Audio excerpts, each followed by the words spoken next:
အမောင်းစင်းပြီးရလို့မယ်ဆိုပြီးထုတ်ကောက်ဆွဲလိုက်ပြီးမှမျက်နှာနဲ့တော့မတက်ရသေးအောင်တတိယပါ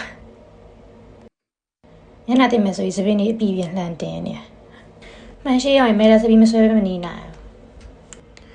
တော့ဗစက်ထဲမှာဘာလို့စခရင်ရှောက်တိုက်မျက်နှာတက်လိုက်အောင်မယ်ခဏတော့ဆောင်းအားလုံးမယ်မျက်နှာတုပ်ပါတယ်ဗောစကင်ကဲပါတယ်ဗောဘာညာရှောက်ပြန်မယ်ပုတ်တယ်ဟေးကိုအစမာဖိုက်အောင်ရပါသူ့ရဲ့မကောင်းတဲ့စကင်ကြွလိုက်သေးရတော့နှခမ်းဒီလေးတော့စိုးလိုက်အောင်ပါပဲတဲ့ဒီနှခမ်းဒီရမ်းကောင်းတယ်တဲ့တော့ကြာလို့ပါဖို့မပါကောက်တင်လိုက်ပြီဟာတဲ့တော်တော်လာတယ်ငါပါလားတဲ့အမေနောက်ဆုံးတော့ပါစေဘုံရှိပြန်ရောက်လာပြီတဲ့ဓာကျိုးပဲရှိရဆိုရင်အဲ့ဓာကျိုးနဲ့ပဲကောက်ဖွင့်လှန်တယ်အလှန်ကျွမ်းနဲ့စောထားနှင်းဆိုလာပါလားပဲသူတွေ့သွားရင်သူအရန်ကြိုက်နေပါတယ်ဗောတဒါစပီတီလေးနဲ့တေးတီးလေးပဲဖြစ်ပါတယ်ဒီဘုံလောင်းနေရဒီဘုံနဲ့မဟုတ်ပါဘူးအင်ကြီးပါကျွန်တော်အကြိုက်ဆုံးဒီစပီတီအကိတ်ကြီးကိုထုတ်ပါမယ်ဟိုအကြီးတွေမှာအကြီးတွေပဲနောက်ပြီးတော့ဒီအနီလေးတွေကတော့တည့်ရတီးလေးပေါ့နော်ဒီထုတ်ထားတဲ့ဟာလေးကတော့မကလာတီးလေးပဲဖြစ်ပါတယ်မကလာတီးလေးပြမယ်ဒါကတော့မကလာတီးမြင်တော့မြန်မာနိုင်ငံတော်တီးရပါတယ်အောက်မှာရှိသေးတယ်နဲ့ဗာတီးလေးတော့မသိဘူးပြမယ်နော်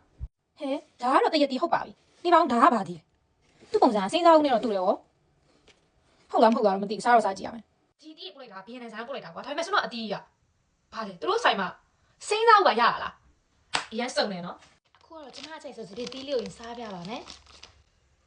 လုံးဝနော်အကိတ်ကြီးပဲလုံးဝအကိတ်ကြီးတွေကိုမကြိုက်တဲ့တွေတော့ share ပဲဆိုတော့ရတာလို့ရှိရင်မြည်ကြည့်ပါမယ်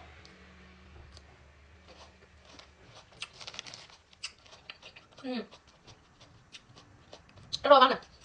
သူရတာလေကျွန်မရောက်ပြီးတော့လေဒီနေ့စားဘူးလေတဲ့လုံးဝချိုရဲပြီးလုံးဝစမစားနိုင်တော့တဲ့ဒီကိုချိုရဲပြီး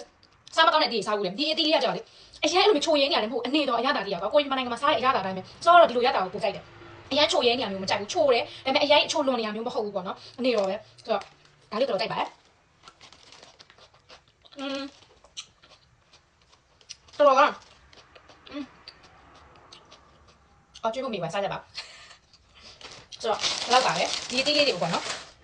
ဝယ်လို့ရတဲ့ဆိုင်ကိုမရှင်းပေးပါမယ်အဲ့ဆိုင်မှာအတီးအစုံရှိတယ်ပေါ့နော်ဆိုတော့အဲ့ဆိုင်မှာဆိုရင်ဆွမ်းနာမကြီးကဇူပါလေကဇူမှုတော်ဖြစ်ပါမယ်စိမ်းစားဦးတီအောင်ရှိတယ်ဆိုတော့အဲ့ဆိုင်အရန်စုံပါတယ်ဆိုတော့အဲ့ဆိုင်လေး link လေးကိုအောက်မှာချထားပေးပါမယ်နော်အဲ့မှာတွားပြီးဝယ်လို့ရပါတယ်တဒါဘိုင်ဘိုင်